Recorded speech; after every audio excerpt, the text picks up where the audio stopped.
Bien évidemment, je vais vous expliquer un petit peu plus mes études d'ingénieur. J'ai eu beaucoup de retours sur ça, donc c'est parti. À savoir déjà que pour intégrer une école d'ingé, tu dois passer par une prépa. Prépa classique, donc préparation pour les concours aux grandes écoles, ou prépa intégrée. Tout dépend de l'école que tu veux faire et de ce que propose l'école aussi. Je sais que personnellement, dans l'école où je suis, il y avait les deux possibilités. Il y avait soit tu venais d'une prépa classique, donc comme moi, pendant 2 ans, ou soit tu faisais 2 ans de prépa intégrée. Si je me trompe pas, mais moi c'est pas ce que j'ai fait, mais voilà, c'était possible de faire les deux. Moi j'ai fait 2 ans de prépa classique. Comment vous dire que c'était une période de ma vie assez spéciale quand même. Moi j'étais en PCSI, du coup physique-chimie, spécialité PC en 2e année. J'ai passé les concours et j'ai intégré directement mon premier choix. Mon premier choix qui était l'ENSCBP. Maintenant elle a changé de nom, ça s'appelle l'ENSMAC, bref, trop bizarre. Et du coup bah voilà, j'ai intégré cette école à Bordeaux, j'étais trop contente, c'était mon choix numéro 1. En plus Vincent il a aussi pu trouver une fac ici, on a aménagé ensemble, bref, best life. Et du coup en école d'ingé il y a 3 ans.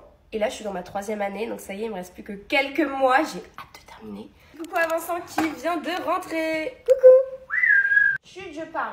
Du coup, à savoir que moi, mon critère numéro 1, c'était une école généraliste parce que je savais pas si je voulais plutôt aller dans la chimie ou dans la physique, donc c'était parfait. La rentrée est en septembre, il y a tout ce qui est intégration et tout, enfin bref, dans 99% des écoles, il y a ça, vous y passerez. Après, les cours ont enfin commencé quand même. Je me rappelle plus exactement les cours qu'il y avait, mais je sais qu'il y avait beaucoup de chimie orga et de chimie inorga.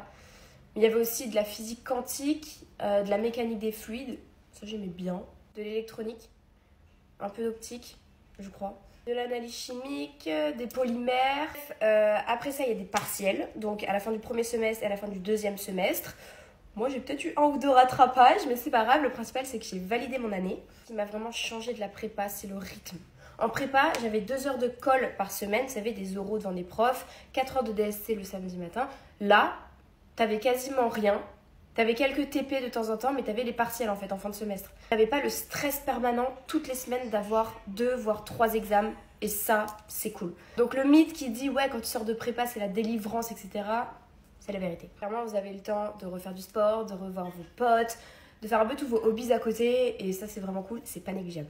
Bon, j'ai plus le temps de parler, donc je vous fais une partie 2.